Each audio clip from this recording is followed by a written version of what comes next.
يا رسول الله انظر حالنا، يا حبيب الله اسمع قالنا، إنني في بحر هم مغرق خذ يدي سهل لنا أشكالنا.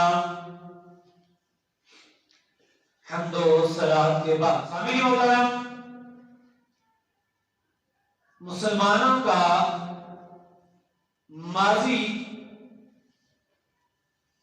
اللہ رب العزت کے فضل و کرم سے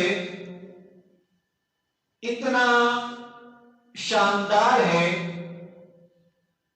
کہ وہ بلا مبالغہ پوری دنیا کے سامنے اپنے بزرگوں کی باتیں اور ان کے کارنامے جو ہے وہ فخر کے ساتھ بیان کر سکتا ہے، جبکہ ان کا حال ایسا بے حال ہے کہ اپنوں کے سامنے بھی اس کا تذکرہ کرتے ہوئے سر شرم سے جھک جاتا ہے۔ اسی لیے ہر دور میں امت کا درد رکھنے والوں نے اپنے زمانے کے نوجوانوں کو درس دیا کہ اپنا خوبصورت ماضی یاد کرو اور اپنے بزرگوں کے نقش قدم پر چلو، نئی تہذیب کے جال میں جو ہے نہ پھنسو۔ سال بھر کے جو مختلف ایام کے ساتھ جو مسلم اکابرین ہیں ان کی حسین یادیں جو ہے وہ وابستہ ہے، جن کے تذکرے سے بلا شبہ ایمان جو ہے تازہ ہو جاتا ہے، اور دور حاضر میں پائی جانے والی جو خامیاں ہیں ان کو دور کرنے کے لیے رہنمائی ملتی ہے۔ تو ماہ ربیع الاخر یہ بھی ہمیں کئی باتیں یاد دلاتا ہے۔ مثلا اس ماہ مبارک میں غزوہ ذی قرد یہ ہوا جس میں صحابہ اکرام رضوان اللہ علیہم اجمعین اور بالخصوص حضرت سیدنا سلمہ بن اکوع رضی اللہ تعالی عنہ نے جرأت و بہادری کے جوہر دکھائے کہ عقل جو ہے وہ دھندلے جاتی ہے۔ اور اسی طرح آج 18 ربیع الاخر سلطان المشائخ محبوب الہی خواجہ سید محمد نظام الدین اولیاء رحمت اللہ تعالی علیہ ان کا یوم وصال ہے۔ آپ شیخ شیوخ عالم خواجہ فرید الدین مسعود گنج شکر رحمت اللہ تعالی علیہ کے مرید اور محبوب خلیفہ ہیں، اور آپ کے ذریعے اللہ تعالی نے لاکھوں لوگوں کو راہ ہدایت عطا فرمائی۔ اور اس وقت دہلی میں آپ کا 720واں اس کی تقاریب جو ہے وہ جاری و ساری ہے۔ تو دور حاضر میں امت مسلمہ کو اپنے بزرگوں کی حسین باتیں، قابل فخر کارنامے اور لائق تکلیف کردار یاد کر کے اسے اپنانے کی اشد ضرورت ہے۔ بانی پاکستان قائد اعظم محمد علی جناح رحمت اللہ تعالی علیہ، انہوں نے 30 اکتوبر 1947 کو لاہور میں ایک جلسہ عام سے خطاب کرتے ہوئے یہ کہا تھا کہ آپ کو صرف اپنے آباء و اجداد کی طرح مجاہدانہ جذبہ پیدا کرنے کی جو ہے وہ ضرورت ہے۔ آپ اس قوم سے تعلق رکھتے ہیں جس کی تاریخ بہادری، شجاعت اور بلندی کردار کی بے شمار مثالوں سے بھری پڑی ہے۔ اور علامہ اقبال علیہ الرحمہ نے کیا خوب کہا کہ ہاں دکھا دے تصور، پھر وہ صبح و شام تو، ہاں دکھا دے تصور، پھر وہ صبح و شام تو، دوڑ پیچھے کی طرف اے گردش ایام تو۔ آج کے اس جمعہ مبارکہ میں حالت حاضرہ کی مناسبت سے غزوہ ذی قرد اور سیرت محبوب الہی رحمت اللہ تعالی علیہ کے متعلق جو ہے وہ کچھ ذکر کیا جائے گا۔ تو ہمارے دور میں سوشل میڈیا، اس کے ذریعے توہین و تذلیل، طعن و تشنیع، ایک جوئی، بہتان تراشی، کردار کشی، یہ ایک فیشن بن گیا ہے کہ لوگوں کے چھپے ہوئے عیبوں کو ہم سوشل میڈیا کے ذریعے ابھارتے ہیں اور آگے دوسروں تک پہنچاتے ہیں۔ ایک ہمارا فیشن ہو گیا۔ عمومی طور پر ہمارا جو مزاج ہے وہ ایک مکھی کی مانند ہو گیا ہے، یعنی مکھی کی مانند ہمارا مزاج بنتا جا رہا ہے کہ مکھی جو ہے وہ صاف جگہ کو چھوڑ کر گندگی پر جو ہے بیٹھتی ہے۔ ہم اپنے عیبوں پر نظر رکھ کر انہیں دور کرنے کے بجائے دوسروں کے چھپے ہوئے عیبوں کو جو ہے اور ان کی برائیوں کو تلاش کرنے میں جو ہے رہتے ہیں۔ اپنے عیب، اپنی کمیاں ہمیں معلوم ہے، ان کو چھوڑ کر دوسروں کے پیچھے پڑ جاتے ہیں، جبکہ اللہ تعالیٰ کے جو محبوب بندے ہیں ان کا طریقہ کار بالکل اس سے جو ہے مختلف ہے، یکسر مختلف ہے۔ وہ دوسروں کے چھپے ہوئے تلاش کرنا تو الگ بات ہے، ان کی عادت یہ ہوتی ہے کہ کسی کا عیب قدرتی طور پر معلوم بھی ہو جائے اس پر وہ پردہ ڈال دیتے ہیں۔ نہیں تلاش کرنا تو کجا ہو تو دور کی بات، اگر معلوم ہو جائے انہیں تب بھی اس پر پردہ ڈالنے کی وہ کوشش کرتے ہیں، پردہ ڈال دیتے ہیں، اور وہ یہ تربیت کرتے ہیں، تربیت فرماتے ہیں کہ تم دوسروں کے عیبوں کو چھپاؤ اس امید پر کہ اللہ تمہارے عیبوں کی پردہ پوشی کرے گا۔ آج تم اگر کسی کے عیب پر پردہ ڈالو گے نا، قیامت کے دن اللہ تعالیٰ تمہارے عیبوں پر پردہ ڈالے گا۔ لیکن ہم کیا کرتے ہیں، ہمیں تو پہلے معلوم نہ ہو جائے، ہم تو چھپے ہوئے کے پیچھے پڑ جاتے ہیں، اور معلوم ہو گیا تو پوری دنیا میں پھر اس کو اچھالتے پھرتے ہیں، گنگناتے رہتے ہیں۔ جب تک سب کو معلوم نہ ہو جائے تو ہمیں سکون نہیں ملتا۔ یہ ہمارا کردار نہیں ہونا چاہیے۔ ہم اپنے اسلاف، ہمارے بزرگ ان کے کردار، ان کے طریقے کار کو جو ہے دیکھنا چاہیے کہ ان کا کردار کیا تھا، ان کے معاملات جو ہے وہ کیسے تھے، اس کے محبوب بندوں پر جو ہے سیرت اور کردار کیسی تھی۔ تو آج چونکہ محبوب الہی خواجہ نظام الدین اولیاء رحمۃ اللہ تعالی علیہ ان کا یوم وصال ہے، اسی مناسبت سے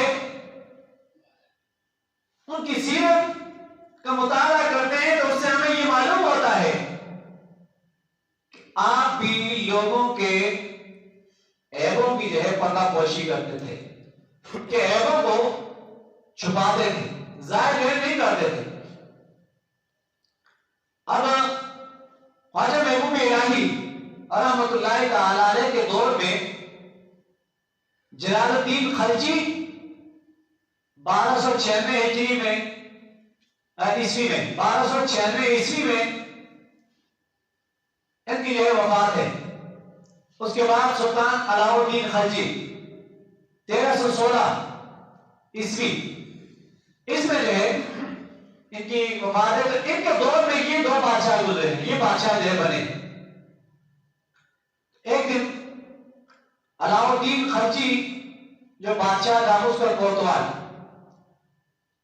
جو تمام سپاہیوں کا افسر ہوتا ہے اس کو کہتے تھے، یہ اس کی سیکورٹی کا جو افسر ہے وہ، اس کا نام ملک علاء الملک تھا۔ تو یہ حضرت محبوب الہی کے بارگاہ میں جو ہے وہ حاضر تھا، بیٹھا ہوا تھا۔ آپ نے فرمایا بادشاہ کے لیے اپنی رعایا کے حالات سے باخبر رہنا ضروری ہے، یعنی بادشاہ کو یہ معلوم ہونا چاہیے کہ میری جو رعایا ہے یہ کیسے وقت گزار رہی ہے، کسی پر ظلم تو نہیں ہو رہا، زیادتی تو نہیں ہو رہی ہے، ایسے اس کو باخبر رہنا چاہیے چیزوں سے۔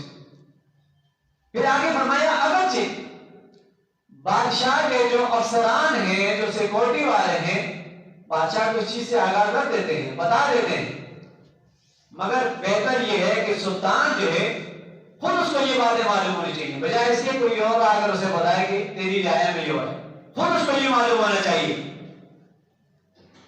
اور ایسی باتیں اسے معلوم ہونی چاہیے کہ جو افسروں کی بھی علم میں نہیں، یہ بات اس کو معلوم ہونا چاہیے۔ اس کے بعد آپ نے اپنا رومال جس سے وضو کرنے کے بعد اپنا چہرہ جو ہے وہ پوچھتے تھے، چہرے کو جو ہے وہ صاف کرتے تھے، وہ رومال انہوں نے وہ علاء الملک جو سیکورٹی کا افسر تھا اس کو دیا اور کہا کہ یہ جا کر اپنے بادشاہ کو دے دینا، اور اس کو یہ کہہ دینا کہ رات کو سوتے وقت اپنے چہرے پر اس رومال کو جو ہے ڈال دیا کرے۔ یہ حضور نظام الدین اولیاء رحمۃ اللہ علیہ نے اس سیکورٹی افسر سے کہا کہ بادشاہ کو دینا اور کہنا کہ رات کو سوتے وقت یہ جو ہے رومال اپنے چہرے پر ڈال دیا کرو۔ اب اس نے نہایت ہی احترام کے ساتھ اس رومال کو لیا، چوما آنکھوں سے لگایا، سر پہ رکھا اور وہاں سے الٹے قدم واپس چلا گیا۔ دوسرے دن جب یہ سیکورٹی افسر حضور نظام الدین اولیاء رحمۃ اللہ علیہ کی خدمت میں حاضر ہوا تو بڑا کچھ پریشان سا تھا، اور اس کے چہرے سے پریشانی کے آثار جو ہے وہ نمایاں تھے۔ عرض کرنے لگا حضور رات کو سلطان میں آپ کا وہ رومال جو ہے وہ اپنے چہرے پہ ڈالا، کچھ دیر بعد مجھے اس نے بلوایا اور بلوا کر کہا کہ ہندوستان پورا جو ہے نا میری آنکھوں کے سامنے، اور اس ہندوستان کا ہر ایک گھر جو ہے میری نظروں کے سامنے، کہا کہ میں نے دہلی میں فلاں فلاں گھر دیکھے ہیں، بادشاہ نے مجھے گھروں کی نشاندہی کر دی، یہ گھر ہے، ایسا گھر ہے، یہ نشانی، اس گھر میں جاؤ، وہ گھر ہے، ایسی نشانی ہے، اس میں جاؤ، یعنی سب گھروں کی نشاندہی بادشاہ نے کر دی مجھے بلا کر رات میں، یہاں آ جاؤ تم جاؤ، اور کہا کہ فلاں فلاں گھر میں جو ہے وہ مجرم ہیں، ان سب کو جو ہے گرفتار کر کے ان کو سزا دو۔ اب یہ بادشاہ نے جو ہے یہ معاملہ کیا، جو پوری رات اس نے اس اس کو اپنے افسر کو بلا کر یہ ڈیوٹی اس کے ذمہ لگائی اور یہ کام کروایا. تو کہا کہ ایسے میری جو پوری رات ہی نے گزشتہ جاگتے میں جو گزر گئی اور پورے شہر میں جو ہے نا یہ تہلکہ مچ گیا اور لوگ یہ سمجھ رہے ہیں کہ بادشاہ کو جو ہے نا غیب کی باتیں معلوم ہو جاتی ہیں. تو یہ گفتگو سن کر خواجہ صاحب رحمۃ اللہ علیہ جلال میں آیا فرمایا انسان غلط راستہ اختیار کرنے میں بڑا جلد باز ہے، یعنی غلط راستے میں بڑے جلدی سے چلنے لگ جاتا ہے. میں نے اسے یہ رومال اس لیے دیا تھا تاکہ وہ شہر کے جو مظلوم ہیں، شہر کے جو مفلس لوگ ہیں، ان سے جو ہے وہ باخبر ہو، مظلوموں کو جو ہے لوگوں کے ظلم سے بچائیں اور جو غریب اور نادار اور مفلس ہیں ان کی جو ہے وہ مدد کریں. میں نے رومال اس لیے دیا تھا، اس لیے تو رومال نہیں دیا تھا کہ وہ لوگوں کے جو ہے عیبوں پر جو ظاہر کرے اور ان کو جو ہے سزائیں دینا جو ہے شروع کر دے. اس لیے یہ رومال جو ہے میں نے ان کو نہیں دیا تھا. مگر اس نے اس طرح توجہ دینے کے بجائے لوگوں کے گناہوں سے وہ پردہ اٹھانے لگ گئے. یہ بات کون کر رہے ہیں جلال میں آ کر؟ خواجہ نظام الدین اولیاء رحمۃ اللہ تعالی علیہ، اسی سے جس سیکورٹی افسر کو انہوں نے اپنا رومال دیا تھا کہ جا کر بادشاہ کو دینا اور چہرے پر کان کو ڈال کر سویا گئے، اس سے فرما رہے ہیں. پھر کہا کہ اللہ تو ستار العیوب ہے، وہ تو عیبوں کو پردہ ڈال رہا ہے. بادشاہ کو بھی چاہیے کہ وہ لوگوں کے عیبوں کی جو ہے پردہ پوشی کرے، ان کے عیبوں کو جو ہے ظاہر نہ کرے. اور پھر اس سیکورٹی افسر سے کہا کہ فوراً بادشاہ کے پاس جاؤ اور اسے کہو کہ اس رومال کے ذریعے کچھ بھی اسے معلوم ہو، کچھ بھی وہ دیکھے، اس چیز کو جو ہے اپنے دل میں رکھے، دوسروں پر ظاہر نہیں کرے، اپنے دل میں رکھے اور اس رومال کے ذریعے صرف جو ہے نا مظلوموں کی اور مفلسوں کی مدد کرے، باقی کسی کے عیبوں کو جو ہے نا وہ ظاہر نہ کرے. جس کے عیب معلوم ہو جائے چھپا کے رکھے، پردہ پوشی کرے. پھر کہتے ہیں کہ مجھے اندیشہ ہے کہ وہ اتنا ظرف نہیں رکھتا، تو لہذا ذمہ دار جو افسران ہیں اپنے عملے کے ذریعے اسے خبریں جو ہے پہنچائے. نہیں اگر اتنا اس میں ظرف نہیں ہے نا تو پھر افسر ہی خبریں پہنچائے، چھوڑ دے اس معاملے کو استعمال والے.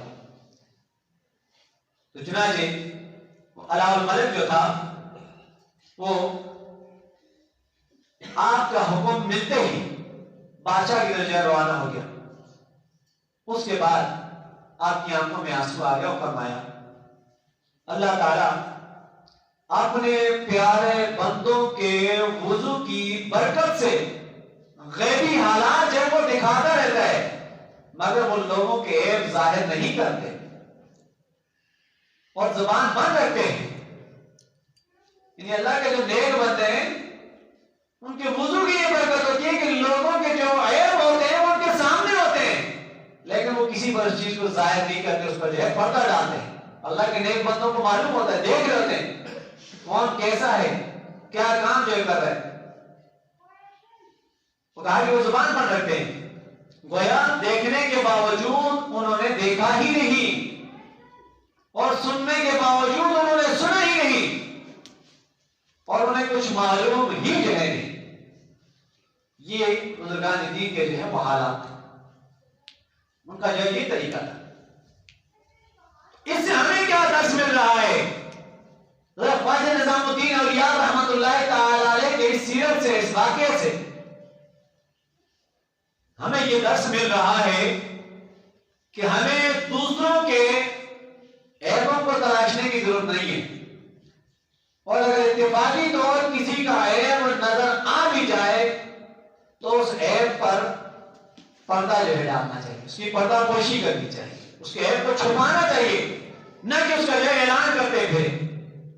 اللہ کے عیبوں کو چھپا رہے تو تم آج کسی کے ایک عیب چھپاؤ گے تو اللہ کا قیامت کے دن تمہارے عیبوں کو جو ہے چھپائے گا، تمہارے عیبوں پر جو ہے وہ پردہ ڈالے گا. تو یہ ہمیں اس واقعے سے جو ہے درس مل رہا ہے. یہی ہمارے بزرگان دین کا جو ہے وہ طریقہ رہا ہے کہ وہ جو ہے عیبوں پر پردہ ڈالتے تھے، چھپانے کے باوجود اس کے کہ انہوں نے اس چیز کو دیکھا ہے، سنا ہے، لیکن اس کو ظاہر جو ہے وہ نہیں کرتے تھے. اور حضرت ابو سعید سعد بن مالک خدری رضی اللہ تعالیٰ عنہ صحابی رسول ہیں، روایت کرنے کے رسول اللہ صلی اللہ علیہ وسلم نے فرمایا اتقوا فراست المؤمن فإنه ينظر بنور اللہ، مومن کی فراست سے تم ڈرو کیونکہ وہ اللہ کے نور سے دیکھتا ہے. یعنی مخفی اور پوشیدہ باتیں اللہ کے جو نیک بندے ہوتے ہیں نا، مومن ہوتے ہیں، وہ اپنے فراست کے ذریعے اس کو جان لیتے ہیں، انہیں نظر آ جاتا ہے کہ کون کیا ہے، کتنا پانی ہے، سب کچھ رہنے والے ہوتے ہیں. لہٰذا اس کی فراست سے ڈرو. اور کہیں ایسا نہ ہو کہ پھر تمہیں جو ہے ان کے سامنے شرمندگی کا سامنا کرنا پڑے. اس کے بعد نبی کریم صلی اللہ علیہ وسلم نے یہ آیت جو ہے تلاوت فرمائی، ان فی ذالک لآیات للمتوسمین، بے شک اس میں فراست والوں کے لیے نشانیاں ہیں. کتنی بڑی بات جو ہے وہاں بتا دی گئی. اور کیا ہمیں جو درس دیے جا رہے ہیں. دوسرا جو درس اس واقعے سے ہمیں مل رہا ہے وہ یہ ہے کہ انسان کو جو ہے دوسروں کے عیب تلاش کر کے اس کا مذاق نہیں اڑانا چاہیے، بلکہ اپنے عیب ڈھونڈ کر، اپنی خامیاں ڈھونڈ کر اسے دور کرنے کی کوشش کرنی چاہیے، بجائے اس کے کہ ہم دوسروں کے عیب تلاش کریں اور ان کو جو ہے ڈنڈورا پیٹیں. نہیں، اپنے عیب تلاش کرو، اپنی خامی تلاش کرو، اس کو اپنے اندر سے دور کرو کہ بھائی ہاں میرے اندر یہ خامی، میرے اندر چاہے یہ عیب ہے، اس چیز کو جو ہے وہ دور کرو. حضرت سیدنا انس بن مالک رضی اللہ تعالیٰ عنہ نے رسول اللہ صلی اللہ علیہ وسلم کے خطبے سے ایک روایت کیا کہ جس میں یہ جملہ ہے طوبی لمن شغلہ عیبہ عن عیوب الناس، یعنی اس شخص کو مبارک ہو، اس شخص کے لیے خوشخبری ہے، مبارکباد ہے جو اپنے عیبوں کو تلاش کر کے انہیں دور کرنے میں اتنا مصروف ہے کہ اس کی نظر لوگوں کے عیبوں پر پڑتی نہیں ہے.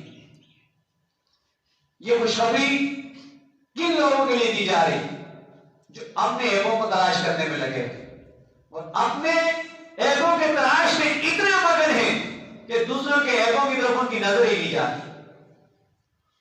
یہ ان واقعات سے ہمیں یہ درس ملتے ہیں کہ اپنے عیبوں کو تلاش کرو، اپنی خامیوں کو تلاش کرو، ان عیبوں اور خامیوں کو دور کرنے کی کوشش کرو، بجائے اس کے کہ دوسروں کو جب ڈنڈورا پیٹتا ہے. آج یہ چیز بہت عام ہو چکی ہے، مسلمانوں میں بھی یہ چیز بہت رائج ہو گئی، عام ہو گئی، بالخصوص جب سے میڈیا اور سوشل میڈیا یہ معاملات آ گئے جس نے اس چیز کو اور زیادہ کر دیا. اب لوگ صرف اسی کام میں لگے ہوئے، جہاں کسی کی کوئی بات آئی فوراً سوشل میڈیا کو بات آپ کو گردش کرتے ہوئے نظر آئے. ابھی آپ کو جہاں نہیں پتا، پوری دنیا میں بات پھیل چکی ہوگی بھائی کیا معاملہ ہو گیا، کہاں پر کیا ہو گیا، کس نے کیا کر دیا. تو سوشل میڈیا کے ذریعے ہم بالکل ان کاموں میں لگ گئے ہیں بجائے اس کے کہ ہم اس سے اچھا فائدہ جو ہے وہ لیتے ہیں. اور اللہ تعالیٰ کا یہ فرمان ہے وَلَا تَجَسَّسُوا، سورہ حجرات میں یہ کہا گیا وَلَا تَجَسَّسُوا، یعنی عیب نہ ڈھونڈو، دوسروں کی جاسوسی میں، دوسروں کی ٹو میں نہ پڑو، کیونکہ عیب تم تلاش کرتے پھرو، ایک کام تم جو ہے نہ کرو. یہ بیان کیا جا رہا ہے، ادب جو ہے وہ سکھائے جا رہے ہیں مسلمانوں کو. جہاں دیگر آداب سکھائے جا رہے ہیں وہاں پر یہ ادب بھی سکھایا جا رہا ہے کہ وَلَا تَجَسَّسُوا، یہ والے معاملات جو ہے نہ کرو. اب قرآن اور سنت ایسے سینکڑوں جو ہے وہ آیات اور نصوص یہ موجود ہیں جس میں اس بات کی تاکید فرمائی گئی ہے کہ مسلمان کو جو ہے ہمیشہ حلال کھانا کھانا چاہیے، جبکہ حرام سے خود کو بھی بچانا چاہیے کہ جیسے انسان زہر سے جو ہے پرہیز کرتا ہے بچتا ہے، ایسے حرام سے اپنے آپ کو بچانا چاہیے. یہ ہونا چاہیے کردار، یہ ہونا چاہیے طریقہ مسلمانوں کا. اور یہ قرآن، حدیث، بزرگان دین کے اقوال، ان کی سیرت، ان کا کردار یہ ہمیں جو ہے سکھاتے ہیں، ہمیں جو ہے یہ بتاتے ہیں. تو بزرگان دین کا ایسا کردار مثالی رہا ہے کہ اس میں ہمارے لیے ہزاروں یہ نصیحتیں جو موجود ہیں. یہ ہمارا ماضی ہے کہ ان واقعات کو ہم دوسروں کے سامنے سریعام بیان کر سکتے ہیں اور فخر کرتے ہیں اس پر کہ ہمارے ایسے بزرگ گزرے ہیں. لیکن اپنے حال کو دیکھیں تو ہمارا حال پھر بے حال ہے کہ اپنوں کے سامنے بھی شرم آتی ہے کہ اس بات کو کیسے بیان کریں. ہمارا شر جو ہے سروں سے چپ جاتا ہے. یہ ہمارا حال ہے. ایسا حال نہیں ہونا چاہیے. جیسے بزرگان دین کا کردار رہا ہے, ان کی سیرت رہی ہے, آج ہم کا نام لیتے ہیں, ان کا ایام ہم مناتے ہیں, ان کی سیرت اور کی کردار کو ہم بیان کرتے ہیں, لیکن ان کے سیرت اور کردار سے جو ہمیں درس مل رہا ہے, جو ہمیں سبق مل رہا ہے, اس پر عمل نہیں کر رہے. حضور نظام الدین اولیاء رحمت اللہ تعالی علیہ, ان کا واقعہ بیان کرتے ہیں, ان کی ہم سیرت بیان کرتے ہیں کہ آج ان کے 720 سال ہو گئے دنیا سے تشریف لے گئے ہوئے, اور ان کا مناتے ہیں بڑے احتشام کے ساتھ, دھوم کے ساتھ. لیکن ان کی یہ جو سیرت, یہ جو واقعہ ہے, کیا کبھی ہم نے اس پر عمل کرنے کی کوشش کی کہ ان کی سیرت کیا تھی, ان کا کردار کیا تھا, اس کو اپنانے کی ہم نے جو ہے وہ کوشش کی؟ تو یہ ہمارے لیے غور و فکر کا جو ہے وہ مقام ہے. ہمیں جو ہے غور و فکر جو ہے وہ کرنی چاہیے.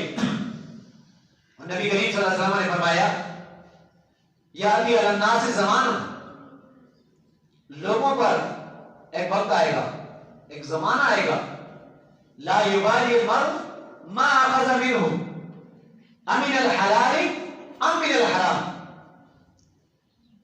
یعنی دین سے دوری کی وجہ اور لالچ کی وجہ سے آدمی کو یہ پرواہ نہیں ہوگی کہ مال حلال طریقے سے حاصل کیا یا حرام طریقے سے حاصل کیا. حضور نے فرمایا لوگوں پر یہ زمانہ آئے گا, اور آج ہم دیکھ رہے ہیں کہ ہم نے کبھی اس چیز کی کوشش کی کہ جو مال آ رہا ہے حلال طریقے سے آ رہا ہے, حرام طریقے سے آ رہا ہے, ہماری کمائی جو ہے وہ کیسی ہے؟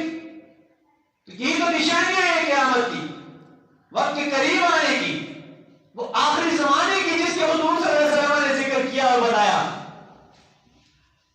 کہ لوگوں پر ایسا زمانہ آنے والا ہے, دین سے بھی دور ہو جائیں گے. آج ہم دین سے دور ہیں. لالچ وہ آج ہمیں رچی بسی ہے.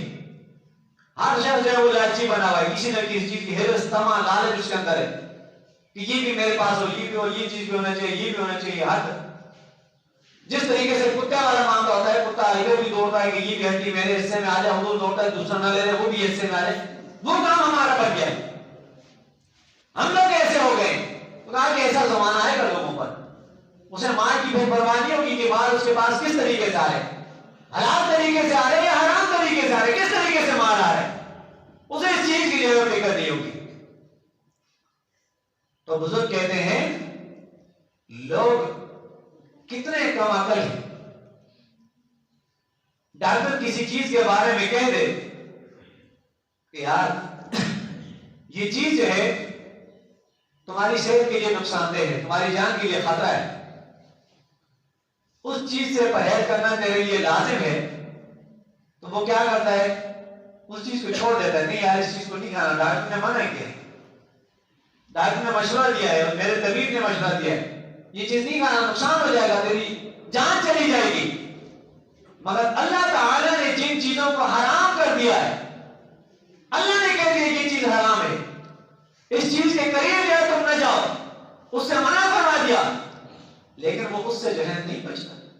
یعنی انسان اتنا کم عقل ہو گیا. یہ بزرگان بھی کہتے ہیں کہ لوگ ایسے کم عقل ہو گئے, اور واقعی سوچ و فکر والی بات ہے, لمحہ فکریہ ہے ہمارے لیے. اور یہ جو مہینہ ہے ربیع الاخر, اس مہینے کے 6 ہجری میں ہونے والا جو غزوہ تھا, غزوہ ذی قرد, کیونکہ اس مہینے کے حوالے سے بات ہو رہی ہے, تو حضور نظام الدین اولیاء رحمت اللہ علیہ کا وہ واقعہ, ان کی سیرت آپ کے سامنے بیان کی. ایسی سیرت, ایسا کردار مسلمانوں کو ہونا چاہیے. اب یہ جو غزوہ ہے, غزوہ ذی قرد 6 ہجری میں جو ہوا,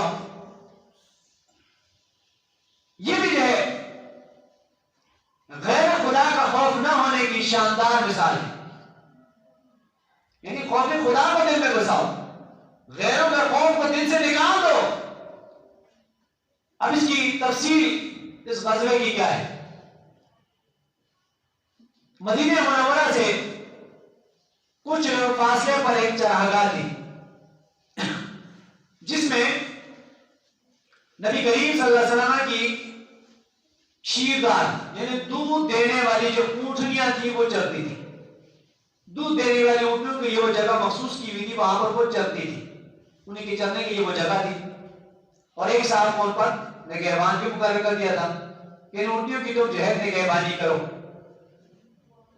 اور وہ ان کا دودھ جو ہے نگرانی کرتا تھا، اور دودھ رات کو دو کر دودھ نکال کر مدینے میں لا کر حضور کی بارگاہ میں پیش کر دیتا کہ یہ جو ہے دودھ ہے دیجیے. تو ایک رات کو عیینہ بن حصن جو تھے یہ اپنا قبیلہ غطفان اس کے دیگر کچھ اور لوگوں کے ساتھ سواروں کے ساتھ اچانک جو ہے وہاں پر اس نے ڈاکہ ڈالا اور نگرانی پر جو صاحب مقرر تھے ان کو شہید کر دیا. اونٹنی اپنے ساتھ جو ہے وہ لے گیا. حضرت سیدنا سلمہ بن اکوع اور رضی اللہ تعالیٰ عنہ یہ نماز فجر سے پہلے اپنے گھر سے جو ہے نکلے تو انہیں اس کی خبر ملی، یعنی اس واقعے کی خبر مل گئی کہ ایسا واقعہ ہو گیا. انہوں نے رسول اللہ صلی اللہ علیہ وسلم کے جو غلام تھے حضرت سیدنا رباح رضی اللہ تعالیٰ ان کو جو ہے اطلاع دینے کے لیے حضور کی بارگاہ میں بھیجا کہ تم جا کر حضور کو اس واقعے کی اطلاع جو ہے وہ دے دو. اور اس دور میں جو طریقہ کار تھا کہ جب کوئی خطرہ وغیرہ ہو جاتا تھا، کوئی ایسا معاملہ ہو جاتا تھا، تو اس کے لیے طریقہ کار کیا ہوتا تھا کہ کیسے اطلاع دی جاتی تھی؟ بلند آواز سے یہ نعرہ جو ہے 3 مرتبہ لگایا جاتا تھا، یا صباحا. یہ الفاظ 3 مرتبہ دہرائے جاتے تھے بلند آواز سے. تو لوگ سمجھ جاتے تھے کہ بھائی خطرہ ہے، کوئی خطرناک معاملہ ہو گیا، یا لشکر نے حملہ کر دیا، یا کچھ بھی ایسا معاملہ ہو گیا. اب پھر کیا ہوتا تھا؟ لوگ جمع ہونے کا انتظار کیے بغیر اکیلے ہی دینا. یہ نہیں کہ انتظار کر یا دوسرا آئے گا تو پھر میں نکلوں گا، نہیں. جس کے ہاتھ میں جو چیز آئی نکلا اور دوڑ پڑا کہ دیکھو بھائی کیا معاملہ ہو گیا. تو وہ ڈاکوں کے پیچھے جو ہے ایسے ہی دوڑ پڑتے تھے. تو حضرت سلمہ بن اکوع رضی اللہ عنہ ایک ماہر تیر انداز تھے اور اتنا تیز دوڑتے تھے کہ گھوڑا بھی ان کا مقابلہ نہیں کر سکتا تھا. اتنا تیز دوڑتے تھے حضرت سلمہ بن اکوع رضی اللہ تعالیٰ عنہ. تو لہذا یہ بھی ان ڈاکوں کے پیچھے دوڑے اور چند لمحوں میں ڈاکوں کے قریب پہنچ گئے. یعنی گھوڑوں پر کتنا دوڑائیں گے، وہ ساتھ اونٹنیاں بھی ان کو بھی لے کے جا رہے ہیں اور یہ خود گھوڑے سے زیادہ تیز دوڑنے والے ہیں کہ گھوڑا ان کا مقابلہ نہیں کر سکتے، اتنا تیز دوڑنے والے تھے. یعنی اللہ تعالیٰ نے اپنے بندوں کو ایسی ایسی طاقت جو ہے وہ عطا کی تھی. ایسے ایسے جو قوت اور طاقت اور والے اشخاص جو وہ موجود تھے. تو یہ ان کے قریب پہنچے اور ان پر تیر برسانا انہوں نے شروع کر دیا. اور وہ تمام نبی کریم صلی اللہ علیہ وسلم کے اس شہر کا جتنے بھی وہ ڈاکو آئے تھے مقابلہ نہ کر سکے. ان کی ایک ہے، وہ اتنے سارے آئے تھے، اس ایک کا وہ مقابلہ جو ہے نہ کر سکے. تو تقریباً جتنی اونٹنیاں انہوں نے لوٹی تھی سب کو چھوڑ کر جو ہے وہ بھاگ گئے. تو حضرت سلمہ بن اکوع رضی اللہ عنہ یہ نہیں کیا کہ چلو اونٹنیاں چھوڑ دی وہ بھاگ گئے تو چلو واپس ہو جاؤ، نہیں. ان کا تعاقب جو ہے وہ جاری رکھا، ان کے پیچھے ہے. تو کوئی بھی گھڑ سوار آپ کی طرف جو ہے بڑھتا، آپ درخت کے پیچھے چھپ کر جو ہے اس کی طرف جو ہے وہ تیر جو ہے پھینکتے اور اس کا کام جو ہے تمام کر دیتے. یہ کام جو ہے وہ کر رہے تھے. اور اگر وہ کسی پہاڑ یا گھاٹی میں تنگ جگہ جو ہوتی ہے پہاڑ کی، وہاں وہ چھپنے کی کوشش کرتے تو آپ پہاڑ کے اوپر سے چڑھ کر اس پر تیر جو ہے برسا دیتے، تیر جو ہے وار کر دیتے. یہاں تک کہ انہوں نے 30 سے زیادہ جو ان کی چادریں تھی اور ان کے 30 جو نیزے تھے یہ بھی انہوں نے پھینک دیے. یعنی جتنی چیزیں ان کے پاس تھیں انہوں نے ان کو استعمال کر لیا. ان کے پاس جو نیزے تھے، تیر تھے، جتنی چیزیں تھیں، ان کے پاس جو چادر وغیرہ تھی وہ بھی ان پر پھینک دی. یہ کس نے یہ چیزیں پھینکی ہیں؟ چادریں اور نیزے وغیرہ، یہ اپنا بوجھ ہلکا کرنے کے لیے کہ وہ مزید تیز رفتاری سے جو ہے وہ بھاگ سکیں. ایک جگہ پر انہوں نے 4 افراد کو بھیجا تاکہ وہ آپ کو جو ہے نا شہید کر دیں. ان لوگوں نے، یعنی وہ جو اوینا والے آئے ہوئے تھے، غطفان قبیلے والے جو آئے ہوئے تھے، تو آپ نے انہیں دھمکی دی، انہیں ڈرایا، تو وہ واپس جو ہے نا دوڑ بھاگے. اب یہ تو یہ معاملہ ہو رہا ہے. اب دوسری طرف حضور صلی اللہ علیہ وسلم کے پاس وہ خبر جو ہے بھیجی جو گئی تھی اس غلام کے ذریعے. تو حضور صلی اللہ علیہ وسلم اپنے ہمراہ جو ہے صحابہ اکرام کو لے کر وہ بھی جو ہے پہنچنے لگے. اب ان سب میں آگے کون تھا؟ اخرم اسدی اور رضی اللہ تعالیٰ. تو یہ جو غزوہ تھا غزوہ ذی قرد، اس میں صرف یہی ایک جو ہے وہ شہید ہوئے. اس کے بعد حضرت ابو قتادہ اور رضی اللہ تعالیٰ عنہ جو ہے وہ پہنچے تھے. انہوں نے ان کے یعنی حضرت اخرم بن اسدی جو تھے، ان کا جو قاتل تھا اس کو انہوں نے قتل کر دیا. اور پھر اس کے بعد رسول اللہ صلی اللہ علیہ وسلم کا جو قافلہ ہے وہ بھی جو ہے وہ پہنچ گیا. دشمن جب بھاگ چکے اور مزید لڑائی کی وہاں پر کوئی نوبت وغیرہ جو ہے وہ نہیں آئی، تو جب یہ قافلہ مدینے کی طرف واپس لوٹا تو نبی کریم صلی اللہ علیہ وسلم نے اپنے اس شعر کو، اس صحابی کو دگنا حصہ جو ہے عطا کیا. یعنی جو کچھ وہاں سے ان کو غنیمت میں سے ملا تھا، جو وہ لوگ چھوڑ کر بھاگے تھے، اگر کسی کو ایک حصہ کیا تھا تو حضرت سلمہ بن اکوع رضی اللہ عنہ کو اس کا دگنا دیا تھا، ڈبل دیا. یہ جو ہے ان کی بہادری تھی، یہ ان کا کارنامے تھے، یہ ان کا جو ہے کردار تھے کہ ان اونٹنیوں کو بھی جو ہے دشمن سے بچایا، دشمنوں کو بھی جو ہے کچھ کا کام تمام کیا اور کچھ کو جو ہے بھاگنے پر جو ہے وہ مجبور کیا اکیلے شخص نے. تو یہ بہادری ایک مسلمان کے اندر جو ہے وہ ہونی چاہیے. اور یہ بہادری کیسے اس کے اندر آئے گی؟ صرف اور صرف ایمانی جذبے سے آئے گی. دل میں ایمان کی روشنی ہوگی، ایمان اس کا کامل ہوگا تو یہ طاقت، یہ بہادری اس کے اندر آئے گی. اگر اس کے اندر دل میں ایمان کی رمق نہیں ہے تو پھر اس کے پاس ہزاروں فوجیں ہی کیوں نہ ہو، اس کے پاس ہزاروں اسلحے کیوں نہ ہو، وہ اس کے اندر یہ بہادری نہیں آ سکتی. بہادری اگر آئے گی تو ایمانی جذبے سے